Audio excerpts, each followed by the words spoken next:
नमस्कार मंडळी. ओळख करून देते. मी भारतातील पहिल्या मुलींच्या शाळेत प्रवेश घेणारी ती पहिली मुलगी. आज मी तुम्हाला एक संघर्ष कथा सांगणार आहे. ही कथा आहे स्त्री शिक्षण व सक्षमीकरणासाठी अहोरात्र झटणाऱ्या भारतातील पहिल्या महिला शिक्षिकेची, क्रांतीज्योती सावित्रीबाई फुले यांची. 3 जानेवारी 1831 सातारा जिल्ह्यातील खंडाळा तालुक्यात नायगाव येथे माझ्या सावित्रीबाईंचा जन्म झाला. वयाच्या 9व्या वर्षी त्या लग्नबंधनात जरी अडकल्या असल्या तरी चूल आणि मूल या बंधनात न अडकता त्यांचे पती क्रांती सूर्य महात्मा ज्योतिबा फुले यांच्या पुरोगामी विचारांमुळे त्यांनी परिवर्तनशील मार्गावर प्रवास केला. ज्यावेळी महात्मा ज्योतिबा फुले यांनी पुण्यातील भिडेवाड्यात मुलींची पहिली शाळा सुरू केली, त्यावेळी समाजकंटकांच्या विरोधाला न जुमानता माझ्या सावित्रीबाईंनी अध्यापनाची जबाबदारी स्वीकारली.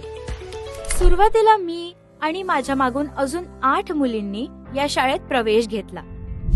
सावित्रीबाईंच्या प्रेमळ शिकवणीत आम्ही भाषेमागचं व्याकरण, व्यवहारातील गणित, अंधश्रद्धेला बगल देणारं विज्ञान, माझ्या भारताचा, महाराष्ट्राचा इतिहास, भूगोल हे विषय शिकू लागलो.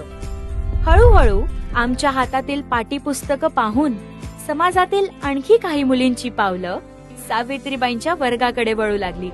या स्त्री शिक्षण प्रसारासोबतच बालविवाह, विधवांचे पुनर्वसन, केशवपन, गुलामगिरी, दुष्काळ यासारख्या तत्कालीन प्रश्नांवर देखील सावित्रीबाईंनी भाष्य केले.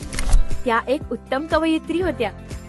त्यांच्या काव्य फुले व 52 कशी सुबोध रत्नाकर हे काव्यसंग्रह समाज प्रबोधन करीत तळागाळात पोहोचले. त्यांचा हा संपूर्ण जीवन प्रवास आज असंख्य स्त्रियांच्या जीवनाला नवी दिशा देणारा, उभारी देणारा प्रेरणा स्रोत ठरत आहे. अशा या स्त्री शिक्षण व सक्षमीकरणाच्या प्रणेत्या भारतातील पहिल्या महिला शिक्षिका क्रांतीज्योती सावित्रीबाई फुले यांना जयंतीनिमित्त कोटी कोटी वंदन.